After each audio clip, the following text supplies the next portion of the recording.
जय जगन्नाथ मु मानसी मिश्र आपन को स्वागत करुची उपेन्द्र किशोर दास को द्वारा रचित मल्ला जह्नर 6ठ भाग को। बाड़ीपट तटा गहल भितर अंधार कान पारी सब शुणु थाए आउ भय देह मोर थरी उठुए पतर फांकरे सरसर होई मुंड उपरे गोटाए पेचा विकट शब्द करी उड़ीगला। सेठी सेमिति काठ पितुला परी ठिया होई रहिली। भाविली यांको सांगरे ए जन्मरे अमर पड़िबार नाही, चेष्टा करिबा वृथा। शीत आसिला। पाहांत आलुअर धूप छाया उपरे कुहुड़ी कंथा घड़ी होई बिल अपंतरा भितरे केते आड़े केते बाट फिटी जाइथिला तार आसीबा लागी। धान सबु पाची आसिला अनेक ठेई। तार कड़ा बास्ना चारिआड़े घटी जाइथिला जेमिति। 4-5 दिन होई गलानी या भितरे। सेई दिन स्वामी मते पाटी फिटेई नाहांती। सौरभी की नहीं आजिकाल तांकर बेसी कथाबार्ता इच्छा करी मते देखेई देखेई ए घर भितरे मु जे अछि एक कथा से जेपरि भूली जाइचंती। मु मध्य खूब सावधान रे रहिछि। रातिरे नटकु नहीं मु आउ गोटिए घरे सुए। खाई सारी मते भी आउ केही डाकिबाको आसंती नाही स्वामी घर को जीवाकू। तथापि भय थाए काले आसीबे से घर को। प्रतिदिन सेथिलागी भितरु कबाट किली देई थाए सोइबा आगरु। रातिरे दिने दिने निद भांगी गले शुणे स्वामी संगे से पोइलीटार कंठ शुभुची। कथा गुड़ाक बाटुली परी कानरे आसी बाजे। भावे समस्त को जाई उठेई देवी। देखंतु पुणी मने करे से जहा करूचंती करंतु, मोर सेथिरे कोन अछि। सकाळ अळीटा मोर सासुंग सेबारे कटि जाए। दिने पाहांतरु गाधे आसी ठाकुर घरे चंदन घरुची। सासु आसी कहिले मां भंडार घर चाबिटा तो पाखरे रख, दबा नबाकू मते ओडुआ होउची। आस्ते आस्ते कहिले मु कोन पारिबी। से सबुदिन अल्प कथा कहंती। कहिले नइले कि आउ करिवो। ठाकुर पूजारे तो मते दंडे फुर्सत नाही। से चाबी आ मु काहाकू देई पारिबी। मन हो न थाए। कथा भांगी न पारी तांकोठू चाबी नेली। सेई दिनु मोर आउ गोटाए काम बढ़ीगला। भाविली जेते एमिति काम भितरे निजको भुलाई रखिबी सेते भल। चंचल आउ सब काम बढ़ेई देई चाबी नहीं भंडार घर फिटेइली। सौरभी दुआरे ठिया होइथिला। मते देखि मनकु मन तार बकर बकर हैला। खूब बड़ घरटाए सेटा, किंतु तळु पकेया पई जागा नाही। भितरे एते जिनिस कोउठी कोन ठुआ होईची खाली चाहिबाकू मते घड़िया लागिला। सबु जिनिस तळकू काढी आउ थरे सजाड़ी बसुची। चंपा मा पइली आसी कहिला बहु शांताणी भितरकू जिनिस दियो। बामुण ठिया होईची केते बेळु। एई केते दिन देखि सुनी जहा मने थिला सबु बरंग बेसी करी गोटाई डालारे सज करी चंपा मा हातरे भितर घर को पठाई देली। पुणी सजाड़ी बसुची। मने पड़िला नट तो एते बेले जाई दूध पी नाही। घर चाबी लगाई बाहर को आसिली। गोटाए भंगा माटी घड़ा उपरे चढ़ी नट खेलुथुला।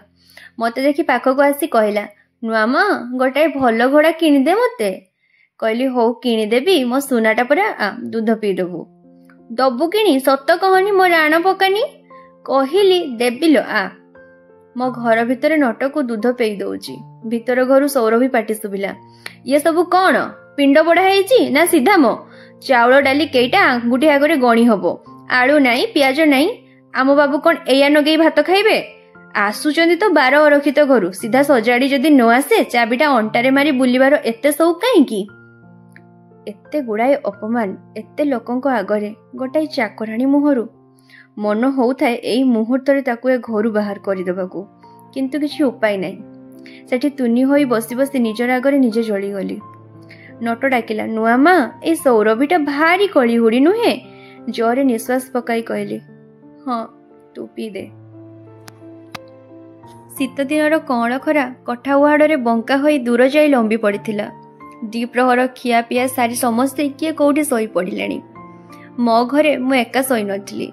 बाहरे कहार पाद शब्द सुभिला। द्वार बटे चाहिली स्वामी। मुंडरे लुगा दे धड़पड़ होई उठी बसिली। घर भितर को आसे कहिले से चाबिटा देलु। पचारिली कोउ चाबी। कहले भंडार घर चाबी। कौन हबो। विरक्त होई से कहले कौन हबो काहेकि हबो तोर जानिबा किछि दरकार नाही। कहली मां मते काहाकू दबाकू मना करिसंती चाबी। अच्छा से कथा परे बुझा जिवो चाबी आगे दे। रागरे झण करी चाबिटा फोपाड़ी देई बिछुणारे मुह माड़ी सोई पड़िली। चाबिटा को उठाई नहीं से घरु से चली गले। मने हैला ए सब से सौरभीर फिसाद। मो पाखरे घरर एड़े बड़ दरकारी जिनिसटा रहू एटा बोधुए तार इच्छा नुहे। ए घरे मोठ हो तार जे बेसी अधिकार एकथा मु आसीबा दिनु देखुची। से प्रति कथारे मते देखाई दउची, किंतु काहेकि मो ऊपर तार एते राग। किछि तो अनिष्ट तार मु करी नाही केबे। କାହିଁକି ତେବେ ସେ ଉଠୁଣୁ ବସୁଣୁ ମୋତେ ଏତେ ଅପମାନ କରୁଛି? ମନେ କଲି ଶାଶୁଙ୍କୁ ଏକଥା ଜଣାଇଲେ କେମିତି ହୁଅନ୍ତା, କିନ୍ତୁ ନା, ଥାଉ। ସେ ଯେମିତି ଉଦାସିଆ ଲୋକ, ଏ ଜଞ୍ଜାଳ ଭିତରକୁ ତାଙ୍କୁ ଟାଣି ଆଣି ମିଛରେ କଷ୍ଟ ଦେବା ଦରକାର ନାହିଁ। ନିଜେ ଯଦି ଜାଣିବେ ଜାଣନ୍ତୁ। ବାହା ହବା ଦିନୁ ତ ଜାଣିଛି କପାଳ ମୋର ପଡ଼ିଛି, ଆଉ ଏଇ କଥା ଛାଡ଼। ଚମ୍ପା ମା ଆସି ଡାକିଲା, ବୋଉ ସାନ୍ତାଣୀ, ସଞ୍ଜ ଲାଗିଗଲାଣି ପରା, ଭଣ୍ଡାର ଘର ଫିଟେଇ ନାହିଁ। କହିଲି, ମୋ ପାଖରେ ଚାବି ନାହିଁ, ଯା। ଆକାଶରୁ ପଡ଼ିଲା ପରି ଆଶ୍ଚର୍ଯ୍ୟ ହୋଇ ସେ ପଚାରିଲା, ତମ ପାଖରେ ନାହିଁ? ଆଉ କାହା ପାଖରେ ଲୋ ମା? ମୁଁ ଜାଣେ ନାହିଁ, ଯା। ବାହାରେ ସୌରଭୀ ପାଟି ଶୁଭିଲା, ଏ ଚମ୍ପା ମା, ଇଆଡ଼େ ଆ। କଥାଟା କ'ଣ ଚମ୍ପା ମା ବିଚାରି କିଛି ବୁଝିପାରିଲା ନାହିଁ। ବଙ୍କାଙ୍କ ପରି ମୋ ଆଡ଼କୁ ଦଣ୍ଡେ ଚାହିଁ ସେ ଘରକୁ ଚାଲିଗଲା। ଭଣ୍ଡାର ଘର ଫିଟାଇବା ଝଣଝଣ ଶବ୍ଦ ମୋ କାନରେ ଆସି ବାଜିଲା, ଗୋଟାଏ ଛୁଞ୍ଚି ମୁନ ପରି। ସଞ୍ଜବେଳେ ନଟ ଦାଣ୍ଡରେ କୁଆଡ଼େ ବୁଲୁଥିଲା। ଦୌଡ଼ି ଆସି ମୋତେ କହିଲା, ନୂଆ ମା, ବାପାଙ୍କୁ ଭାରି ଜ୍ୱର ହେଲାଣି, ସେ ପିଣ୍ଡାରେ ବସି ଥରୁଛି ଖାଲି। ଆଜି ଦ୍ୱିପହରେ ତ କିଛି ନଥିଲା, ଘଡ଼ିକ ଭିତରେ ଏମିତି କ'ଣ ଜ୍ୱର ହେଲା? ପଚାରିଲି, ସତରେ? ହଁ ସତରେ ତ, ତୁ ଆସୁନାହୁଁ ଦେଖିବୁ। ପଚାରିଲି, ମା କୋଉଠି ଅଛନ୍ତି? ସେ ତ ଆର ଖଞ୍ଜାରେ, ଠାକୁର ଘରେ। ମୁହଁ ସଞ୍ଜ ଲାଗି ଆସୁଥିଲା। ଶୋଇବା ଘର ପଛରେ ପିଣ୍ଡାରେ ଗୋଟାଏ ଚୌକି ପକାଇ ସେ ବସିଥିଲେ। ବୋଧହୁଏ ଆଖି ବୁଝି ଗୋଡ଼ ଚିପି ଚିପି ପାଖରେ ଯାଇ ଠିଆ ହେଲି। ଆଖି ନ ଫିଟାଇ ସେ ପଚାରିଲେ, କିଏ?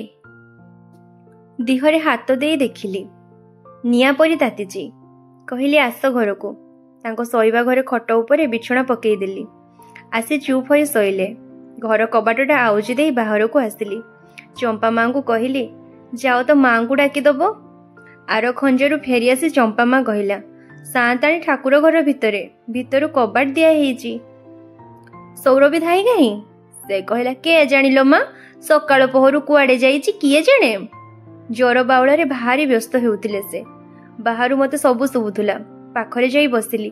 ପଚାରିଲି, ମୁଣ୍ଡ ବଥଉଛି, ଚିପି ଦେବି? କର ଲେଉଟାଇ କହିଲେ, ନାଇଁ ଥାଉ। ଦଣ୍ଡେ ଗଲା। ପୁଣି ସେମିତି ବ୍ୟସ୍ତ ହେବା ଦେଖି ପଚାରିଲି, କ'ଣ ବେଶୀ ଖରାପ ଲାଗୁଛି? ଓ ନା, କିଛି ନୁହେଁ।